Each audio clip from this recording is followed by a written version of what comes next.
Katër të arrestuar për grabitje në Rinas. Gazetaria nxjerr emrin dhe zbulon detajet e forta. Gazetaria Klodiana Lala shprehet se dy personat e ndaluar në qytetin e Elbasanit janë pjesë e grupeve kriminale që operojnë në këtë qytet. Lala ka sqaruar po ashtu se Klement Çala është një nga të dyshuarit e policisë për grabitjen, por nuk ka ndonjë provë për të. Mendohet se dy të arrestuarit janë të afërm të eksponentëve të rëndësishëm në Elbasan. Megjithatë, nuk kanë lidhje me Klement Çalen, i dyshuar nga policia si një nga autorët e grabitjes. Çala po mbahet në nënvëzhgimin e prokurorisë për faktin se dyshohet se ishte pjesë e grabitjes së vitit 2017. Me vrasjen e Muratajt, prokuroria ju rikthue dosjeve të vjetra.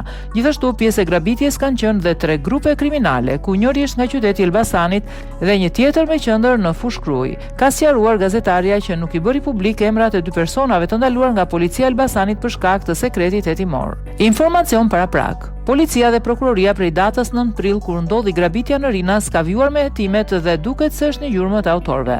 Sipas informacioneve sot mësohet se uniformat blu kanë arrestuar 4 persona, të cilët dyshohet se kanë lidhje me supergrabitjen. Mësohet se 3 prej tyre janë bashkëpunëtorë, ndërsa njëri prej të arrestuarve dyshohet se ka marrë pjesë në grabitje.